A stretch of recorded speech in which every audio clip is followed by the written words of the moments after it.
ইন্না লিল্লাহি ওয়া ইন্না ইলাইহি রাজিউন। কাইফা হাযাল ইয়াউম, দিনটা কেমন হবে?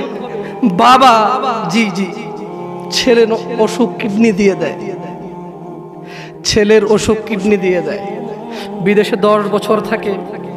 যুবক, তোমাকে একটা বাস্তবতা বলি, তোমার বাবা তোমাকে কত ভালোবাসে। তোমার বাবার বয়স 35, 20 বছর বয়সে বিদেশ গিয়েছিল, তোমাদের ঘর ছিল না। 5 বছর জীবনের ব্যয় করে দিয়েছে। বাবা মা, আত্মীয় স্বজন, বন্ধু বান্ধব, ক্রিকেট, ফুটবল, ক্যারাম, কত দাওয়াত, কত আপনজন মারা গেছে। সব ব্যয় করে 25 বছর বয়সে দেশে এসে বিয়ে করেছে ঘর দিয়ে তোমার মাকে।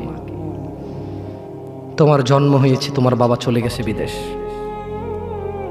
তোমার জন্মের পরে 8 বছর তোমার বাবা বিদেশে। বিবাহিত তো বটে, কিন্তু সে বউয়ের স্বাদ পাচ্ছে না। তুমি প্রেমিকার পিছনে ঘোরো, 15 বছর বয়স তোমার, 20 বছর 22 বছরে বাইক লাগবে তোমার।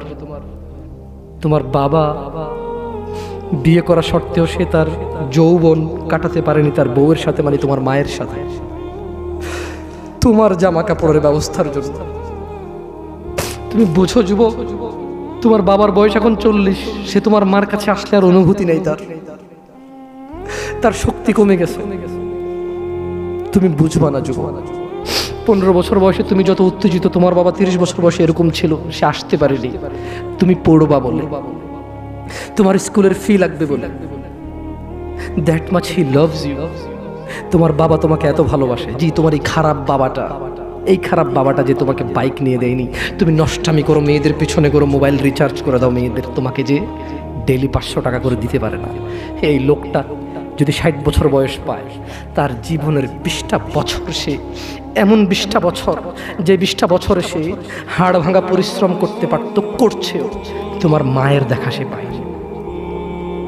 এমন মূল্যবান যৌবন 20টা বছর দিয়েছে।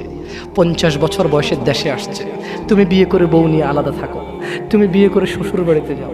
তোমার বাবা দেশে তো আসছে, তার যৌবন আর নেই, তার ওই সুখ স্বাচ্ছন্দ্য আর নেই।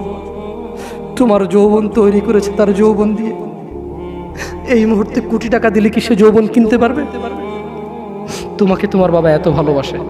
আর আল্লাহ বলছে, তোমার এই বাবা, যে বাবা ঘুষ খেয়ে তোমাকে মানুষ করার চেষ্টা করে বিদেশে পড়ালেখা করানোর, যে বাবা এই এলাকার চেয়ারম্যান হতেই হবে, না হলে নয়, এতগুলো মানুষের দায়িত্ব নিচ্ছে, অথচ সে নিজেও জানে দায়িত্ব পালনে সে ব্যর্থ হবে।